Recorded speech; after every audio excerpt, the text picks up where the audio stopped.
À l'issue de la cérémonie d'ouverture de la session parlementaire de septembre 2024, quelques députés nationaux ont exprimé sur les priorités de cette session budgétaire.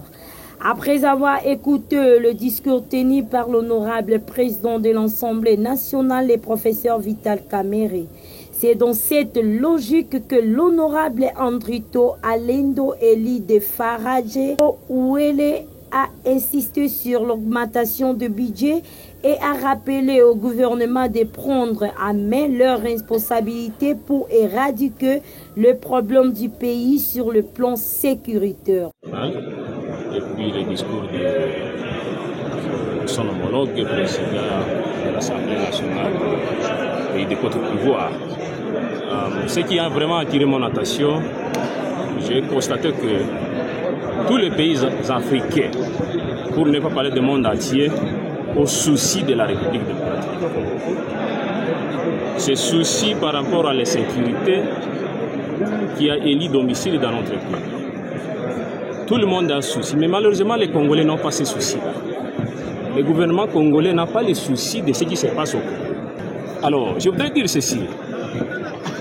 Un pays comme la RDC, c'est un pays souverain.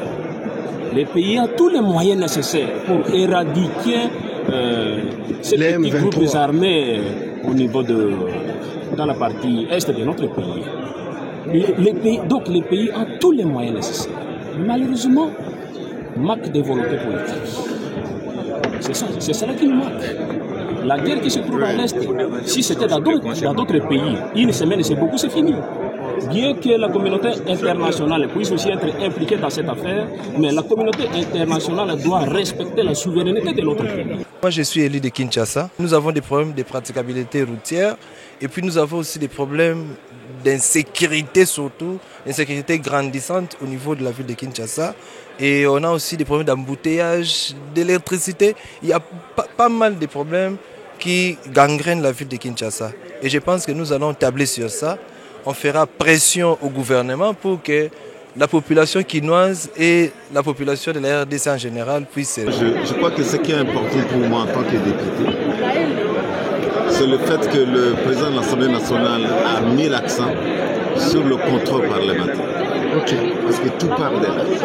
Si on vote un budget et que, du point de vue contrôle, le député n'agit pas, vous allez comprendre tout de suite que la population va payer les prix.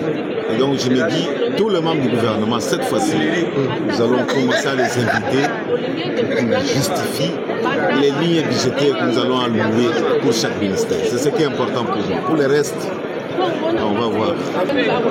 Ce qui va plus... Pour votre... Voilà.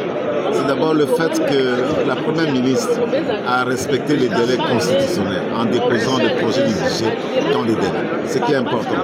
C'est une avancée que j'ai constatée. Un message d'espoir, un message qui va dans l'intérêt supérieur de la nation. On sait qu'il faut attendre un budget pour 2025, un budget important.